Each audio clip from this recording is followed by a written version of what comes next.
Here's a common problem that happens a lot with photographers is trying to get a family picture, and in this picture the husband has a nice smile and pose, and the wife looks great, and the baby is not smiling, just looking kind of at the camera.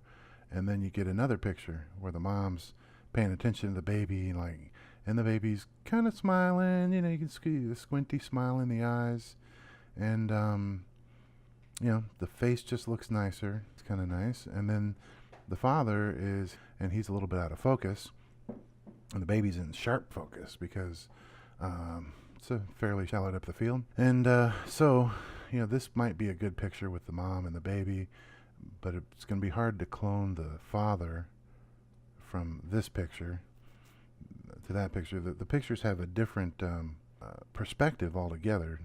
This one's looking down a little bit more, and this one is looking more right into the baby's face. So it's going to be difficult to clone that perspective. So we'll have to work on that. So I thought would be a good idea is to use the baby's face from this picture and clone it onto this picture. So first of all, I grabbed my lasso tool and I just made a rough selection around the baby. And make sure that this is the layer that's selected, and then hit Control J. It doesn't look like it did anything, but what it did was put the baby up on another layer here.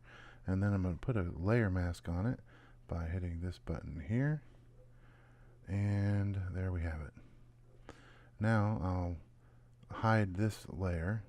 You can see we have the baby now on the other layer. Looks like we just do this, match up the arms, and we're done. Nice, huh? Okay, what we'll do instead of just doing that is I will put a layer mask, and I'll just Control I, and it hides it completely. And then I will hit the B key, give me the brush. It's D to set the default colors here, and X would switch it, but I want to leave it white, and I'm going to paint with a white right in here. Say I found the baby's face. I'll make sure my opacity is set to 100. Right, just paint in, not all.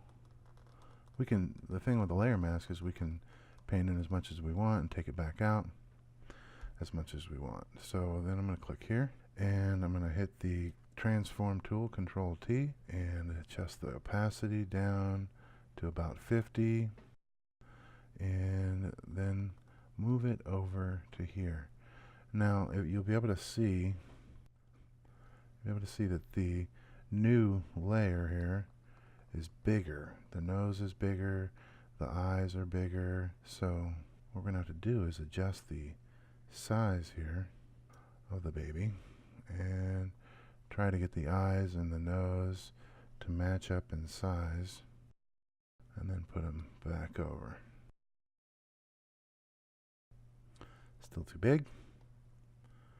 We'll just go down here, holding down the shift key to make sure not to change the perspective.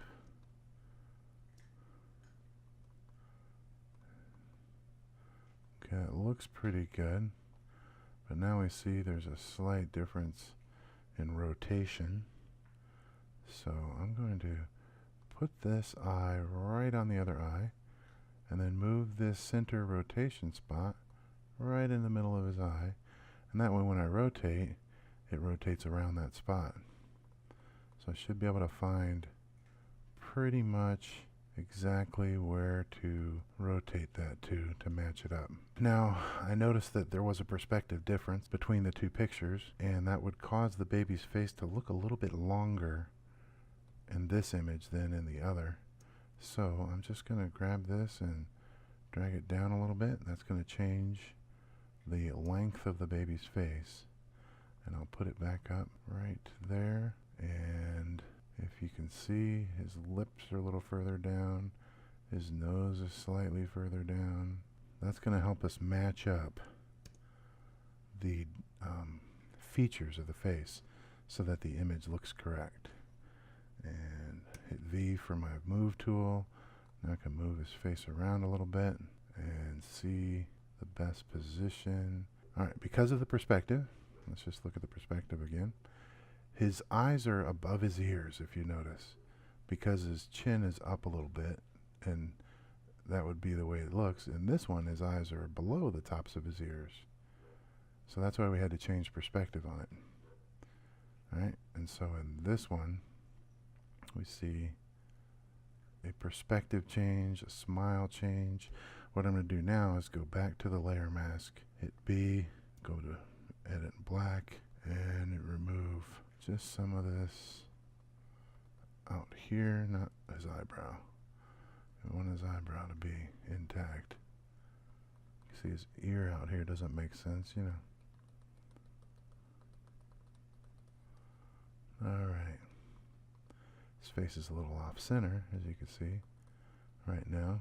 Okay. And to fix that, we just do that. We hit the V for the move tool. And I'm going to move his face over slightly. So I'll just hit the down arrow just a couple of times here. And I think that is the proper position for the face. And then zoom out. Now, I didn't do any other processing on this image. That's for the photographer, and I think she'll be happy with the position and the face of the baby. And I think that's it. I'll send this video over to her. All right, thank you.